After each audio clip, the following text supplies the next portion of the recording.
Wir sind uns einig, dass wir alles tun müssen, um in Europa die irreguläre Migration অভিবাসন ইস্যুতে ডেনমার্কের কঠোর নীতি ধীরে ধীরে ছড়িয়ে পড়ছে গোটা ইউরোপ জুড়ে। চক্রাকারে ইউরোপীয় ইউনিয়নের প্রেসিডেন্সির দায়িত্ব নিতে যাচ্ছে দেশটি। তখন আশ্রয় ব্যবস্থাপনা ও আপিল ইস্যুতে আরও নিয়ন্ত্রণ আরোপ করতে চায় ডেনমার্ক। বর্তমানে ইউর প্রেসিডেন্সির দায়িত্বে আছে পোল্যান্ড। 1 জুলাই থেকে দায়িত্বটি পেতে যাচ্ছে ডেনমার্ক। এই প্রসঙ্গে ডেনমার্কে ইউরোপ বিষয়ক মন্ত্রী মারি বিয়েরে বলেন, অভিবাসন নীতি নিরাপত্তার স্বার্থে সম্পর্কিত, অর্থাৎ আমাদের এমন একটি ইউরোপ প্রয়োজন যা নিরাপদ, আরও স্থিতিশীল এবং শক্তিশালী। যদি আমরা ইউরোপে অভিবাসী প্রবাহ নিয়ন্ত্রণ না করি তবে আমরা সেটা করতে পারবো না। ডেনিশ প্রধানমন্ত্রী ম্যাটে ফ্রিডরিকসেন ইউর বাইরে আশ্রয় প্রক্রিয়া স্থানান্তর এবং ইউরোপীয় মানবাধিকার আদালতের রায়ের পরিধি সীমিত করার বিষয়ে ঐক্যমত তৈরির আশা করছেন। দীর্ঘদিন ধরে অভিবাসন ইস্যুতে কঠোর অবস্থানে রয়েছে নর্ডিক দেশ ডেনমার্ক। 2019 সালের জুন থেকে দেশটির প্রধানমন্ত্রী দায়িত্ব পালন করে আসছেন ম্যাটে ফ্রিডরিকসেন। তখন থেকে জিরো রিফিউজি বা শূন্য শরণার্থী নীতি অনুসরণ করছেন তিনি। এই সময়কালে ডেনমার্কে আশ্রয় আবেদন মঞ্জুর হওয়ার হার ছিল তুলনামূলক কম।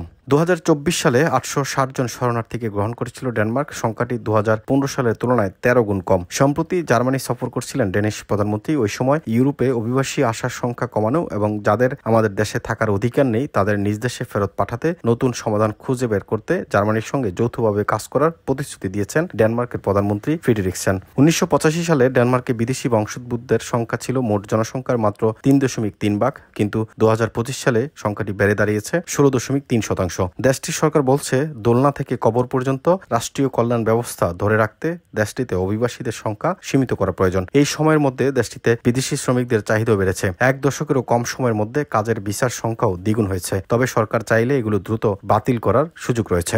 ডেনমার্কে শরণার্থীরা 1 বছর মেয়াদী নবায়নযোগ্য বসবাসের অনুমতি পেয়ে থাকেন। কর্তৃপক্ষ যখনই মনে করে ওই শরণার্থী নিরাপদ আশ্রয়ের আর প্রয়োজন নেই তখনই তাদের দেশে ফিরে যেতে উৎসাহিত করা হয়। কোপেনহেগেন বিশ্ববিদ্যালয় সেন্টার ফর অ্যাডভান্সড মাইগ্রেশন স্টাডিজের প্রধান গবেষক মারি স্যান্ডবার্গ এএফপিকে বলেন, শরণার্থীদের সমাজে অন্তর্ভুক্তির কথাও বলা হচ্ছে, আবার যে কোনো সময় চলে যাওয়ার প্রস্তুতিও থাকবে বলে আশা করা হচ্ছে। এটি আসলে এক ধরনের পরস্পর বিরোধী বা সিজোফ্রেনিক পরিস্থিতি। 10 বছর আগে মধ্য বামধারার সোশ্যাল ডেমোক্রেটদের প্রধান নির্বাচিত হওয়ার পর থেকে ডেনিশ প্রধানমন্ত্রী ম্যাটে ফ্রিডরিকসেন তার দলের অভিবাসন নীতিতে অনেক অতি ডানপন্থীদের মতো করে ফেলছেন বলে সমালোচনা রয়েছে। তিনি আরো বলেন, সাম্প্রতিক গবেষণায় দেখা গেছে প্রত্যাবাসন নীতি এবং অস্থায়ী সুরক্ষার উপর সরকারের বিশেষ মনোযোগ ডেনিশ সমাজে অন্তর্ভুক্তির ক্ষেত্রে নতুনদের জন্য খুব কঠিন হয়ে গেছে। 2020 সালে 200 সিরীয় শরণার্থী রেসিডেন্স পারমিট বাতিল করে শিরোনামে উঠে আসে ডেনমার্ক। সিরিয়ার দামেস্কের পরিস্থিতি উন্নত হয়েছে, তাই ডেনমার্ক থাকার যৌক্তিকতা নেই এমন যুক্তি দিয়েছিল সরকার। 10 বছর আগে মধ্য বামধারার সোশ্যাল ডেমোক্রেটদের প্রধান নির্বাচিত হওয়ার পর থেকে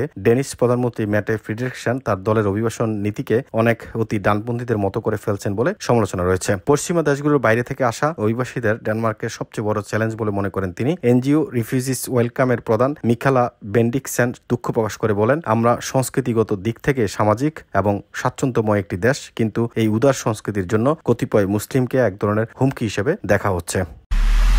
এমআইবি সংবাদ ও সংবাদ সংশ্লিষ্ট অনুষ্ঠান দেখতে ভিজিট করুন www.mibtelevision.tv ও facebook.com/mibtelevision.tv এবং সাবস্ক্রাইব করুন youtube.com/mibtelevision এ। এমআইবি টেলিভিশন, সত্য খবর, সঠিক খবর।